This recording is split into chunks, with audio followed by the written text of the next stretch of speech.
Hello everyone, let's talk about how to tighten the skin and get results like this without surgery and without a facelift. My name is Dr. Swati Kannan and I am a cosmetic dermatologist out here in California. And as you can see, we have a brand new YouTube setup, so I have a new background behind me. I hope you guys like it. And sorry for the delay in posting all these videos, it just removed and so it took me some time to get my YouTube setup ready. So today I am really excited to talk about Ellacor, which is the newest tightening technology on the market. And we've had it for about 1 year now. It is the closest we can get to a facelift or a neck lift without actually having to do surgery. And stay tuned because I'm going to share some amazing befores and afters. By the way, I am not sponsored at all by Ellacor, so all of these views on Ellacor are my own, but I really wanted to make this video because I've been recommending Ellacor to a lot of my cosmetic patients, so I wanted to get a video on YouTube so that you guys can learn more about it. What exactly is Ellacor? Ellacor is not a laser, and it's not a microneedling device, and it's not a ultrasound tightening device. It is a microcoring device that uses hollow needles to punch out little cores of tissue that are less than 0.5 millimeters each. And this results in an improved appearance of moderate to severe wrinkles in the mid to lower face. Other tightening technologies use heat generated by lasers, radio frequency, or ultrasound energy. And what heat does is that heat denatures proteins to then allow for collagen regeneration.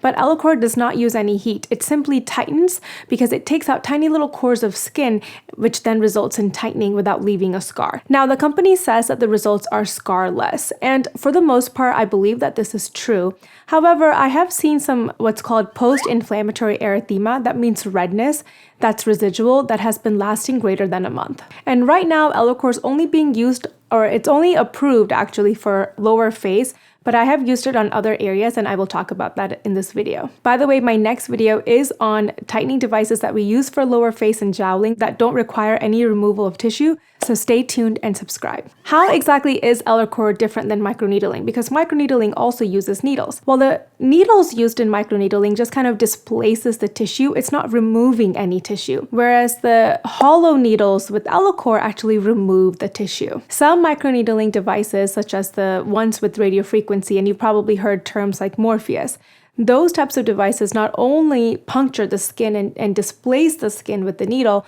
but it also generates heat at that depth. So with microneedling, no tissue is really removed. With Ellacor, tissue is removed. Now, because the needles remove less than 0.5 millimeters of tissue, the risk of scarring is low. And it's mainly used on skin types 1, 2, 3. So that means anyone that's lighter than me. I have not tried it on anyone that is my skin type or darker than me because I am worried about the risk of hyperpigmentation. And like I mentioned, I have noticed for some patients there is a risk of what we call post-inflammatory erythema, which just means residual redness, and that might last about 3 to 6 months. We see post-inflammatory erythema or PIE in other types of procedures as well. So when I do extensive laser resurfacing, one of the main things that we see is PIE, and I let my patients know, hey, like you're gonna have redness for several months. So what now we've been doing with Ellacor treatments is that 2 weeks after the treatment is done, I bring the patient in and I do a laser for redness, and that way that risk of PIE is much less. With Ellacor, and with any device, but truly with Ellacor, it is a medical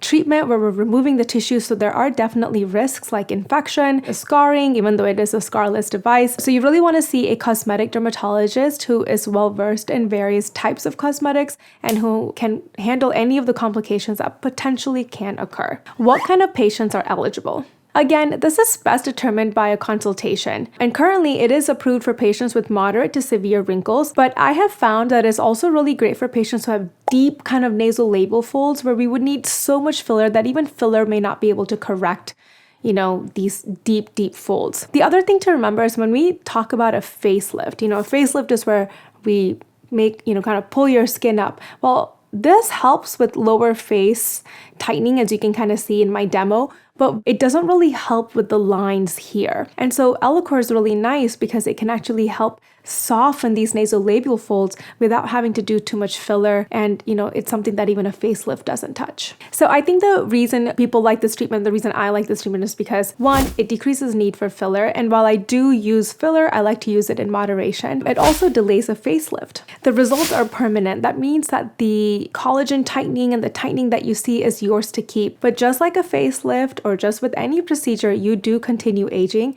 So you might need a treatment or, another treatment as maintenance in 5 to 10 years down the road. We've had this device on the market for a little over a year, so we don't have any 5-year data. But just theoretically, it makes sense that, as we continue aging, some people age faster than others, so some people might need or want a maintenance treatment a few years after their initial results. How many treatments are needed with Ellacor? Right now, I'm telling my patients that they might need 2 treatments spaced 3 months apart. Now, if somebody is happy after the first treatment, then you don't need a second treatment, but I like to set the expectations at the 2 treatment mark. How long does it take to see the results after the treatment? This is such a great question. What I love about Ellacor is that you see immediate results within 2 weeks after the treatment. We don't even see those kinds of results with aggressive laser resurfacing. So we see results immediately 2 weeks after the treatment, and those results continue to improve as you get more collagen regeneration. By the way, if you're enjoying this video, please give it a thumbs up below and share it with anyone else who might find it helpful as well.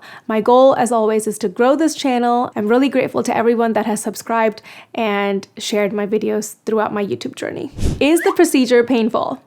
I am not gonna lie. So without numbing, the procedure is definitely painful because Ellacor uses needles and we have to insert needles quite deep to get tightening. So it can be painful without numbing, but I would never do this treatment without numbing. When you see these, Instagram videos about Ellacor being painless, it's only painless after we have numbed the skin. So how do I numb my patients for Ellacor? Well, first you get topical numbing for about 60 minutes before we even do any sort of injectable numbing. And that's going to help dull the sharp needle pains that you will get from injectable lidocaine. After the topical numbing, we then do what's called nerve blocks. This is very similar to how you get nerve blocks at a dentist office. By this point, you're probably cringing and you're like, I am never going to get this done. The topical numbing does help tolerate the nerve blocks better. In addition, we also provide our patients with something called Pronox. Pronox is made of nitrous oxide and it's kind of like a weaker version of a laughing gas. So when you get laughing gas at a dentist office, you get, you're sedated, you get put to sleep. But with Pronox, you can have a conversation and you feel, you just feel a little woozy or a little high, to say the least. It just takes the edge off the pain. And then once you stop inhaling Pronox and you start inhaling normal air, you go back to normal within about 15 minutes. That means you can drive yourself home after taking Pronox. After I do nerve blocks, I then inject the area with lidocaine, which is a injection that we use often for surgeries. And so lidocaine helps to numb pretty instantly, and the lidocaine stays within the skin for about 2 hours to help dull the pain after the procedure. Once the treatment area is numbed, Ellacor is much more tolerable, and at that point it's painless. How long is the recovery period and what is the post-op care? Right after the treatment, you're going to be pretty swollen, especially because you have so much lidocaine in your skin, and you will have these purple grids all over your skin, kind of like in this picture. Over the next 1 week, the only thing that you can use is Aquaphor or Vaseline ointment, and then just a gentle cleanser to clean your face twice a day. You cannot even use sunscreen. So that means for that 1 week after the procedure, you really have to stay inside your house and not be near windows and minimize sun as much as possible. You cannot even use makeup or any other products in that 1 week after the treatment, and that is because those channels are there. So we want to make sure that there's nothing penetrating into those skin channels. Now, some research is telling us that those channels close within about 10 minutes after the procedure. However, since we are doing this for cosmetic reasons, we want to give the best possible outcome. So that's why we really say don't apply anything but ointment and using a gentle cleanser for that first week after the procedure. Starting the second week, so after 7 days are over, you can now introduce sunscreen, mainly a physical sunscreen like zinc oxide or titanium dioxide. That means that in the morning you would do a gentle cleanser, use ointment and then sunscreen on top. At night, use a gentle cleanser and then just Vaseline ointment. After 2 weeks are over, you can go back to your normal makeup, skincare, sunscreen routine. Now, most of the healing occurs within 4 to 5 days. So by the 5th day, you are much less red and that grid-like pattern is much less visible. By 2 weeks, you are substantially healed and you can, really go back out into the normal world, because this is also when you can start wearing cover-up. But like I said before, you might have some residual redness and this can take about 3 to 6 months to resolve. Usually 2 weeks after the procedure, I have you come back in and I do a laser for redness if it's necessary. But if you don't need it, then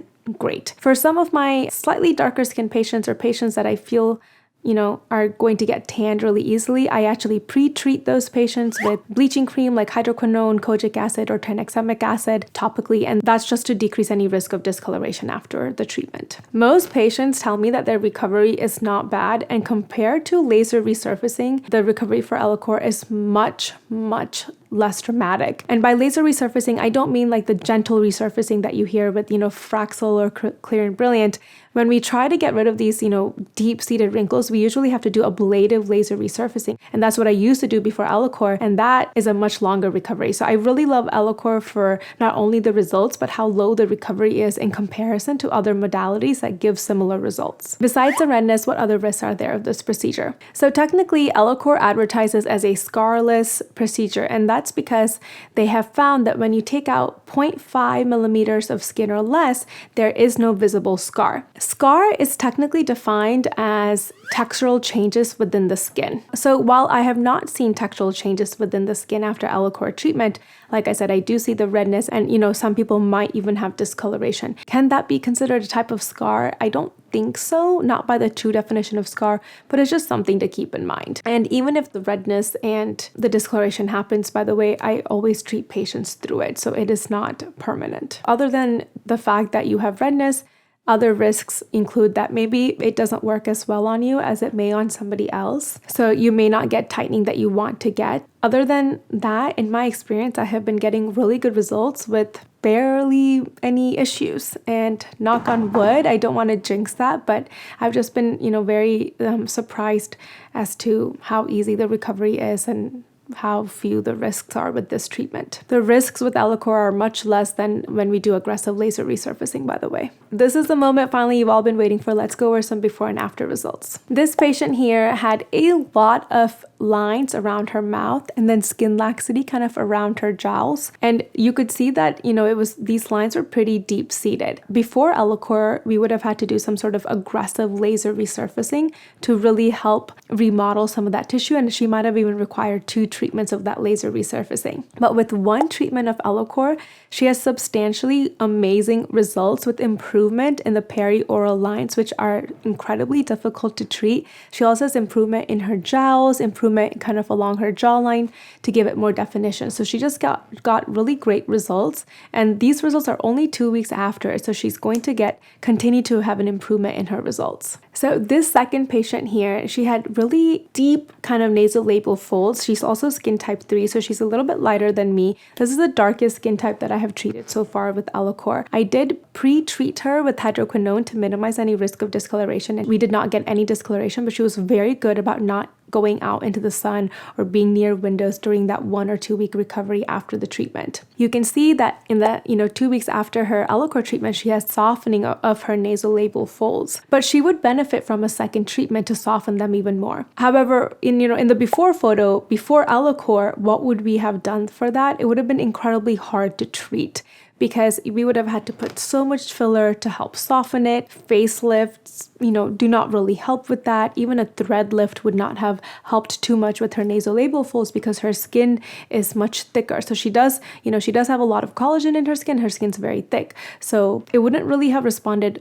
well to any sort of lifting procedure. But she was very happy after her 1 treatment, and she may get a second treatment if she wants. So would you get Ellacor done? Let me know and comment below. And make sure to subscribe to my channel for the latest and greatest in cosmetic dermatology. Finally, I think the second to last question is, how much does it cost? And that is a great question. Price is really determined by the area that we need to treat, by the geographic location. California is obviously going to be more expensive than Minnesota.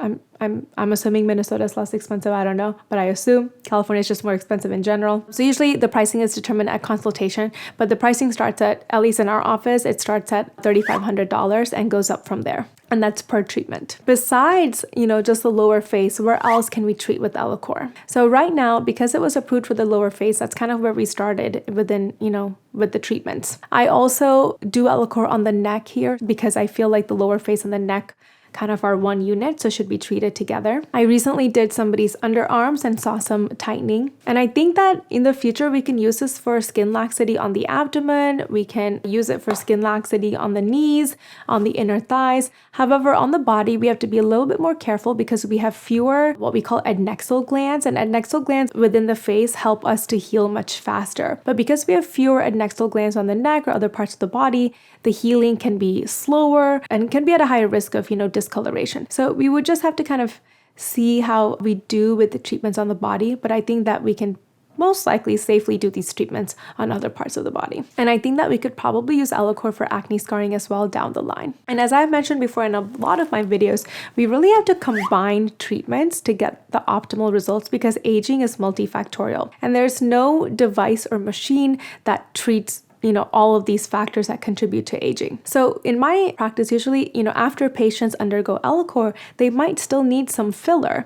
And even with the facelift, when a facelift pulls, it does not mean that all the volume loss is gone. So even facelifts are combined with volume replacement like fillers or fat transfer and with lasers for skin rejuvenation. So that principle holds true for Ellacor patients as well. So if you want to learn more about how I use fillers in my practice, please check out this video on hyaluronic acid fillers next. Thank you so much for watching this video, and I will see you in the next one.